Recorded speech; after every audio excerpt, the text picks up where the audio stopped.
You're I didn't good. get a thumbs up.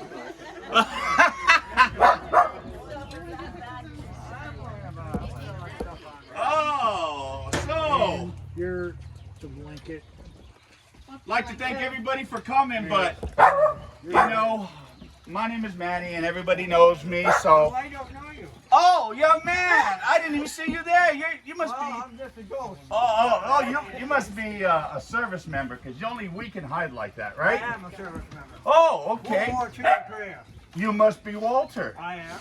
Walter, my name is Manny Acuna, and I'm with a nonprofit called Blankets of Honor. Okay. And you know the way these days are going, where our members of the military seem like we're forgotten. Yeah. And we used to have that bumper sticker, "You are not forgotten." Yeah. Okay. Well, we are here to make sure that you are always remembered Well, thank you very much. and that you are truly not forgotten. But before we do anything, I want to give the Lord his due. Okay, that's fine. So if I may have you uncover, and Okay, Dave, that's fine. Lord, you know how deep a warrior's wounds go. You know the loss that many of our veterans in body and soul. You know the memories that haunt them and the scars that many of them continue to carry. Please bring healing to those veterans who still hurt. Please grant patience and wisdom to those around them who cannot understand but sometimes help with the healing process. Please apply both natural and supernatural medicine to their wounds. Amen. Amen. Oh, man. All right, Walter, so I hear you in the Navy, petty officer, if I may, Olmstead. Yep. You served in at 17 years old, which Yep. back in the day, the call of duty was, if you weren't going to go to college, a lot of our parents didn't have the money to send us, your call of duty was to go to the military, the branch of service, or as back in the day, it was either get called in or get pulled in. So normally you wanted to get called in because you got your branch of choice. So he joined at 17 years old, and after doing that, he went to the Great Lakes. Right. My niece went to the Great Lakes, and I'll tell you what, it's a great duty station to learn the basics on being a navalman, or a seaman, as they call them. After that, he went to Maryland as a radioman, and that's where he got his additional training. Am I correct? Bainbridge, Maryland. Bainbridge, Maryland. What a memory. I can't even remember her name. What's your name? Oh, the wife's name. So, Bainbridge, Maryland, to be a radio man. And after that, he was shipped off to World War II. Now, people say, oh, well, the Navy was okay, they were on ship. Some of the glorious battles were in the Navy.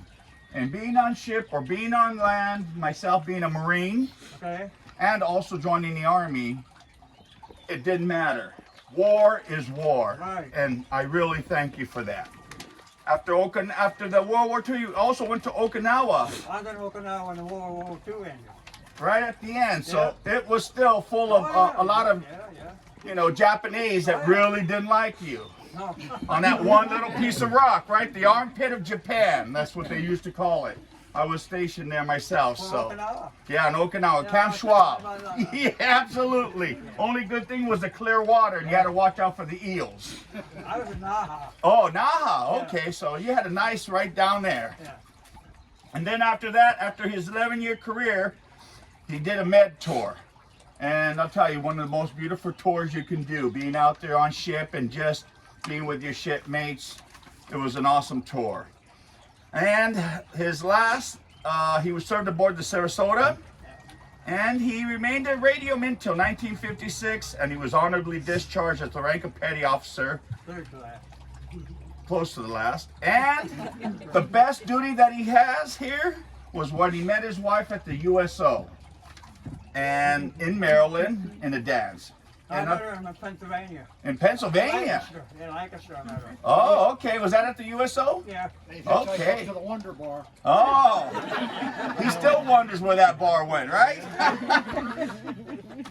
But I'll tell you what, the USO 2, that was where you had a ray of hope.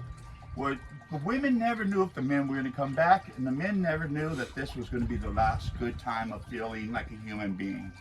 So I want to really thank you.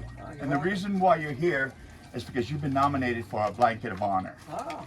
And what the Blanket of Honor represents is that you will always have somebody covering you in love. So as we stand here, Walter, you have served this country honorably and faithfully. So as we wrap this blanket around you, If I may have you stand for a moment. Or they can just wrap it around the chair and him, if that's easier. Let it be known that you are never alone. And as long as we exist, we will always be ready to comfort you and honor you. We are brothers in arms. And for your service, you shall not be forgotten. Just like the threads in these blankets are woven together, we are woven together in that same brother and sisterhood. We have a bond that no one can ever break. And you are truly not forgotten. Know that there are less than 3% that have served this great nation, and we are here to thank you for that service and commitment. So again, we thank you for your love, your understanding for this country. And we also want to thank you for your commitment. And not only to this country, but to your family. In closing, I'd like to give you a scripture. Jesus said, I give you a new commandment, to love one another as I have loved you. So you must go and love one another. John 13:34. So as you know, as any good shipmate, when you got promoted or when you had done something good, you'd always get some type of certificate from your senior chief, your master chief, or even your lieutenant. So what he would do is he'd come up and shake your hand. There's a big thing now, petty officer, that goes around, and what they do is they give you a challenge coin. And these challenge coins represent something spectacular. It's a way of not giving you rank, but it's a way of showing that you've done outstanding service. So I'd like to shake your hand. Okay. Thank you very much, John. Appreciate what you're doing. And also, we'd like to commemorate Oh my heavens. the certificate of your service and a few little other items just to say thank you for your Okay, service. Thank you very, very much, John. Welcome home, brother.